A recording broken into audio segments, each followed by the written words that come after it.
This year I started a new passion project where I go back to play all the games I wanted to play growing up but missed out due to not being able to afford them. In 2025 we journeyed back through 9 different games. That's 9 different stories, 9 different worlds, and 9 different looks on how a group of people came together to give us an experience. These people, united by a goal to entertain us, introduced their stories, their characters, and their views on how games should be made and how they should be played. Even though I'm not Geoff Keighley, and even though this isn't the Game Awards, I wanted to take at least a moment to look back at the games that we got to experience together. We'll be taking a look at not just what held up and stood the test of time, but also the finer details of each game and what made them specifically important. I'd like to introduce, for the first time, the classics. Now, a little bit of a disclaimer, all of these games came out at different years, so this list is going to be a little bit more on the subjective side. In today's world, technology is more advanced than ever before, and gaming is no exception. Developers have always been striving to change the meta on how we interact with games since its very inception. From building new systems from the ground up to subtle tweaks that leave lasting impressions with us even after we've put the controller down.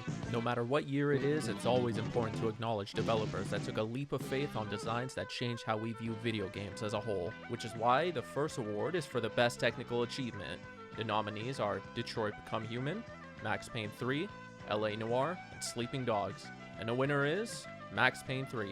Although the third entry in this series is more of a refinement on earlier installments, the game seamlessly allows the player to feel like an action star when fighting enemies. The combat system, designed to feel more realistic than ever, mirrors the character that you play, a middle-aged man who's feeling his age. With a more modern twist on an older mechanic, this system is focused on accuracy, including things like individual bullet rendering. Choosing a bullet dodge is something that now has to be considered, as missing your mark or mistiming it can leave you vulnerable to enemies. Having to plan these moves in real time while enemies are constantly shooting at you adds to the immersion, the roleplay, and the overall fun that comes with a shooter of this caliber. Got drunk.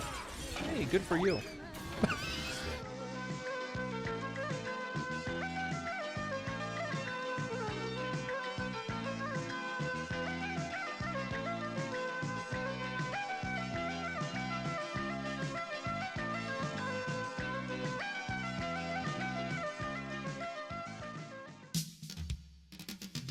There is truly an art to how a game tells a story without dialogue between characters. The art of painting a picture to a player without having to explain itself. Within gaming, atmosphere is how we come to understand and incorporate ourselves into the world that we're in. The idea is to not simply make something that's easy on the eyes, but to create an image in the mind of the player through its environments and set pieces. Games that go above and beyond are able to visualize to the player what life is like for its characters. Simply put, atmosphere is the ability to show, not tell. And so the nominees for Best Atmosphere are Fallout New Vegas, Tomb Raider, Sleeping Dogs, and Alan Wake. And the winner is Sleeping Dogs. Whether it's inside Mrs. Chu's restaurant, the sacred temples on the hills, or the downtown streets of Hong Kong, the team at United Front Gaming has clearly taken the time to ensure that you feel enthralled in its vibrant open world.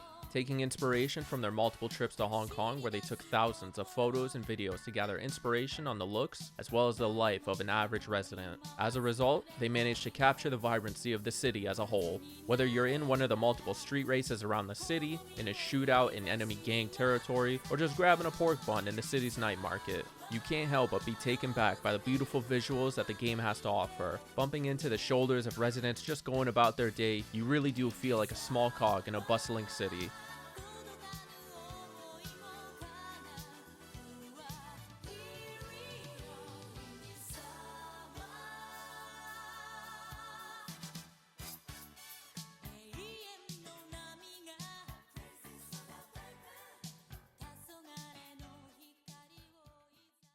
What characteristics does a truly memorable character have? Charisma, smarts, class, a well-rounded mix of all of these and more, with the mix of a good backstory and actions that fall in line with the morals of the character really make a personality pop. Someone who, even though we may not be able to relate to, we feel for them. We understand what's going on in their mind without them needing to tell us. A memorable character may not be one that we fully agree with, but rather someone who fits into the world that they're thrown into. Someone who even after finishing the game stays on our mind. A well-developed character is someone who interacts with the world around them in a way where, at least to some level, is expected. These characters are ones that we may see someone that we know or even ourselves in them. That way, they become more relatable and more capable of empathy when dealing with unique challenges they face. And that's why when it comes to best character, the nominees are Connor, Detroit Become Human, Nico Bellic, GTA 4, Max Payne from Max Payne 3, and Wei Shen from Sleeping Dogs. And the winner is Nico Bellic.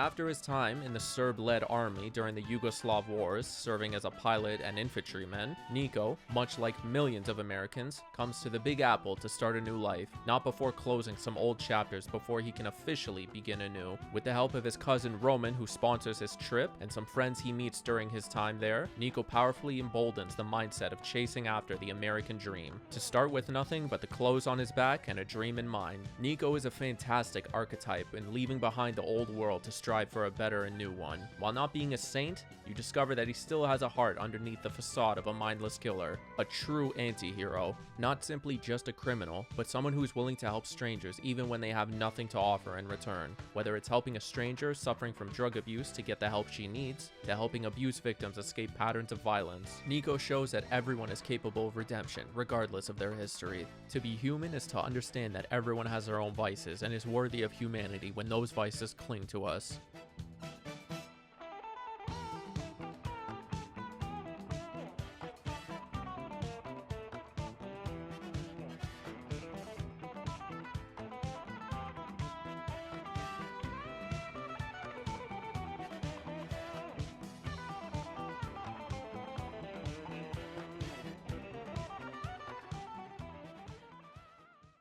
Acting is a performance that requires skill, dedication, and prowess in order to fully embody the personality of a character. To convince the viewer, even for a short time, that you fully understand the thoughts, emotions, and motivations behind who you're playing. In video games, that skill requirement is turned up even higher, given the fact that the audience you're performing for can't physically see you. All of that emotion, cadence, and tonality needs to be honed in even further when in a studio sitting behind a microphone. This, alongside story, atmosphere, and nuances, is part of what makes a character memorable. An actor who's able to portray a character is what separates a talented actor to one whose character is left as an afterthought.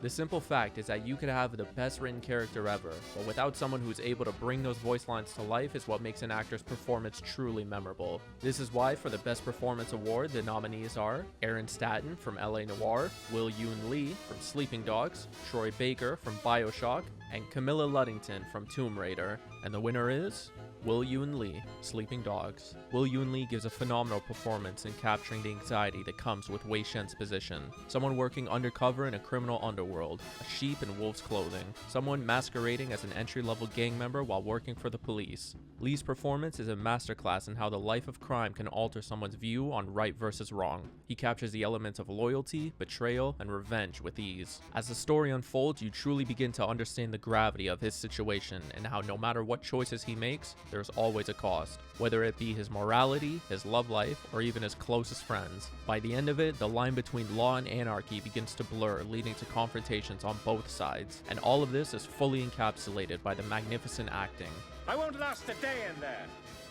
That's the plan.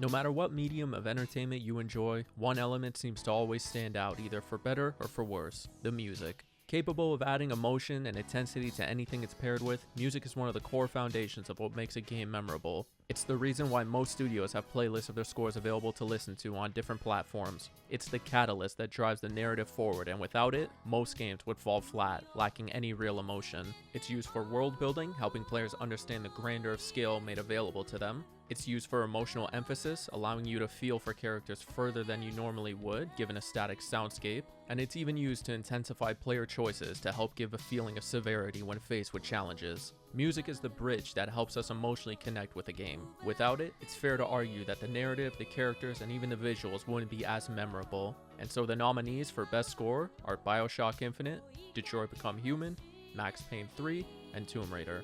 And the winner is Detroit Become Human. Not just composed by a single lead, but rather split into 3 composers, each designed to capture the story of 3 main characters, Connor, Kara, and Marcus. Each composer brings their own take on how a character should be viewed by the player, reflecting the evolutionary journey that Marcus takes to lead androids to freedom, Connor learning to understand human emotions while still completing his designated mission, and Kara escaping the grips of a rough life alongside Alice. Each composer uses their own experience and inspirations to bring these characters to life, some even going as far as creating new instruments in order to create the feel of their respective view. As a result, each character feels as though they're on their own mission and living their own world. No score feels like it overlaps with one another, bringing new experiences every time you switch between stories.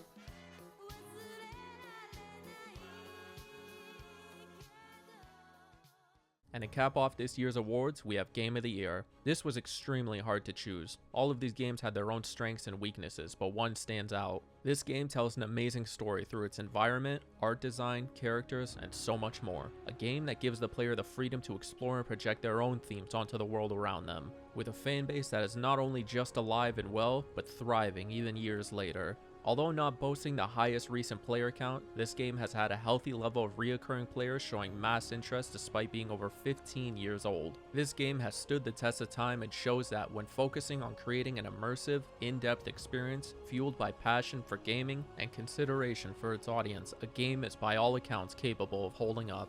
And that award goes to Fallout New Vegas. From an intricate, interwoven story keeping track of every player decision, to an expansive world focused on showing the player the type of life you could expect from a post-war world, New Vegas is a symbol of what happens when great minds come together in order to deliver the best possible experience. Although limited with a short development cycle, Obsidian continued to work on the game even after releasing it, focus on fixing bugs and improving the player experience far after the release date. A community of active and passionate players with a common love for the title, a spin-off show focused on the New Vegas chapter with its most recent episode scoring 98% on Rotten Tomatoes, this title refuses to die out. A game that's so good that no matter what you think of their original release issues, has stood strong when most games would have fallen to a niche community.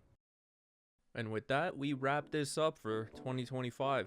I'm not one to get all sentimental, but I really do just want to take a quick moment to say thank you for everyone who subscribed, who watched, who commented, who basically was on this kind of little journey alongside with me. Last year, I started this just kind of on a whim. I wasn't really, aiming for anything specific. I wasn't putting a whole lot of effort into it, but as I kind of went further and further into this series, as I started uploading a little bit more, I realized I do kind of enjoy doing this, right? It is a little bit fulfilling if I gotta be a little sentimental, and I'm just happy that I made some that other people do enjoy. I love seeing that feedback. I am happy to kind of realize that looking back over the last year, the work has kind of accumulated into something that I can kind of look back on, right? Like I can look back on the work and see, well, basically what I've been doing with myself for the last year.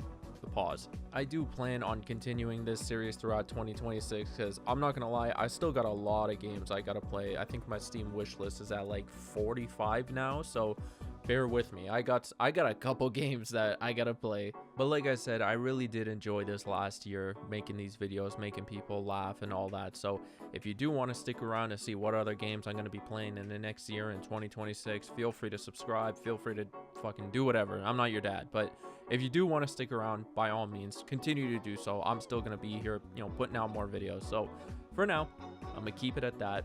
I just wanted to say thank you, happy holidays, happy new year and all that shit, but I'll see you in the next one. Okay, bye.